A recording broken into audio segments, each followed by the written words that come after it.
Buongiorno a tutti cari amici e ben ritrovati in questo spazio qui in mia compagnia. Oggi voglio parlarvi di un argomento che nell'ambito magico è sempre molto ricercato, e cioè il legamento in amore. Per quanto riguarda la mia esperienza personale e quello che possono essere le mie conoscenze riguardo appunto alle forze occulte e all'utilizzo della magia, voglio appunto chiarire che per quanto concerne la mia personale opinione, le azioni magiche dovrebbero essere sempre incentrate sul proprio sé. È vero che esistono questi rituali ed esiste assolutamente la possibilità di avvicinare due persone.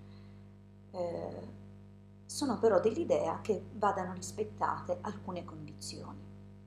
Tanto per cominciare, qualsiasi cosa che noi facciamo e che vada a interferire con la vita di un'altra persona deve tenere in considerazione la volontà dell'altra persona.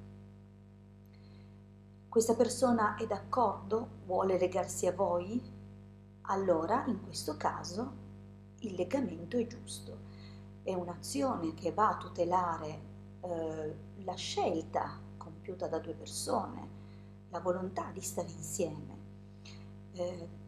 Una coppia che vuole garantirsi, diciamo, una vita longeva e un'armonia scevra da interferenze esterne. È chiaro che proprio sulla base di questa mia opinione, che ripeto è personale e frutto della mia esperienza, l'altra persona deve essere consapevole appunto di cosa sta ricevendo. Io dubito fortemente della buona riuscita, ma non che non dia risultati, ho detto che li dà, ma che i frutti siano positivi laddove si interferisce, diciamo così, in situazioni in cui l'altro non è consapevole. È vero che sono tantissimi i casi e andrebbero valutati singolarmente. Non si può dunque generalizzare in modo assoluto. Per esempio, se due persone erano già una coppia, ma ne interviene una terza, è chiaro che è nel diritto, comunque nell'aspettativa della persona che era già in coppia con il soggetto che rischia di perdere, provare a tutelare la sua relazione. E dunque va tenuto anche in conto che un conto è difendere la propria relazione e un conto è insinuarsi nella relazione di altri e possibilmente anche con un'azione occulta. In quel caso dobbiamo tenere in considerazione un effetto colpo di ritorno, perché queste situazioni in cui si va a toccare delle dinamiche o delle forze già prestabilite o preincamminate, portano appunto ad avere delle ritorsioni di tipo karmico. Che attenzione, non è chi vi officia il rituale a ricevere, perché l'officiante è sempre schermato. Quando lavora per altri, soprattutto se è un bravo ufficiante, sa come tutelarsi da questi colpi di ritorno. Lui è esente, fa soltanto da tramite. E solo se è veramente un officiante elevato spiritualmente, allora è in grado di tutelare anche la persona che si rivolge a lui, e di fargli da scudo e proteggerlo da eventuali colpi di ritorno. Ma ripeto, se così non fosse, è chiaro che intervenire nella volontà di altri non è mai una buona cosa. Nemmeno, attenzione, nemmeno quando quest'altra persona vi dovesse dire che vorrebbe, lo desidera tanto, si sente bloccato. non si può intervenire in questi casi.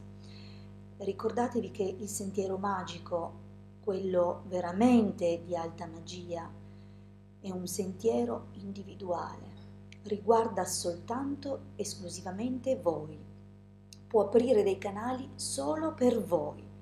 Perciò per me, per quanto riguarda me, è ottimo e senza dubbio la migliore delle cose utilizzare la magia per la propria crescita, perché la magia altro non è che l'applicazione delle leggi universali, visibili e invisibili, che il mago deve saper conoscere e deve fare proprie.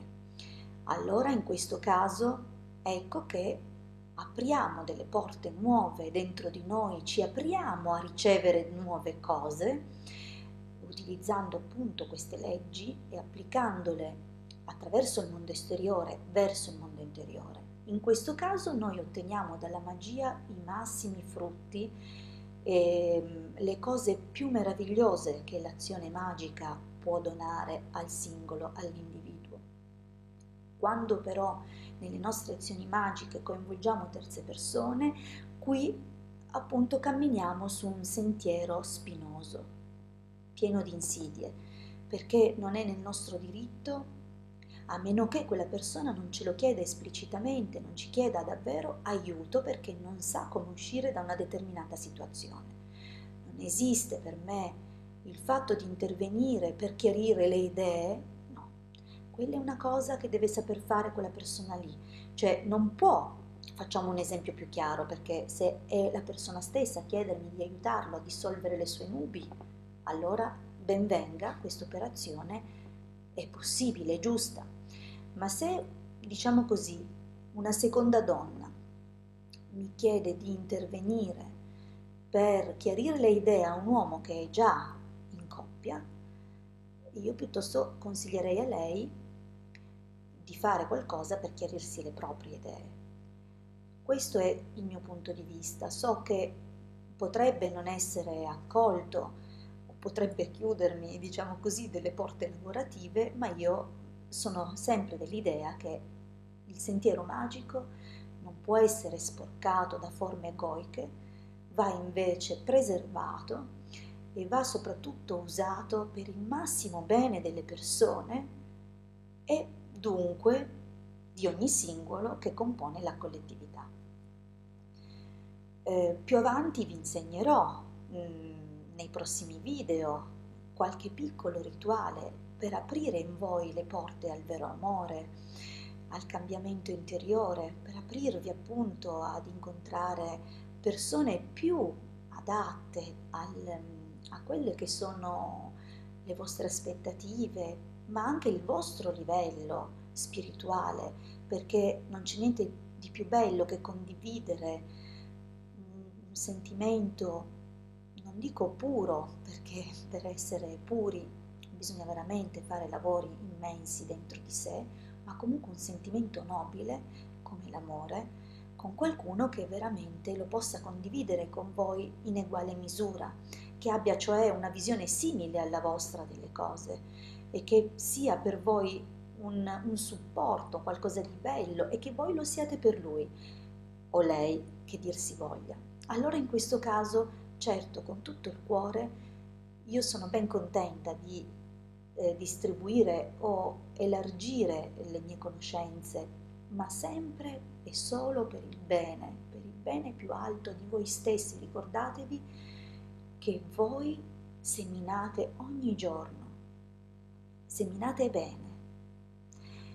Ora vi ringrazio per avermi ascoltato fino qui, vi abbraccio come sempre con un caloroso affetto e vi invito a iscrivervi al canale e ci vediamo alla prossima condivisione. Un grande abbraccio dalla vostra Edgarda.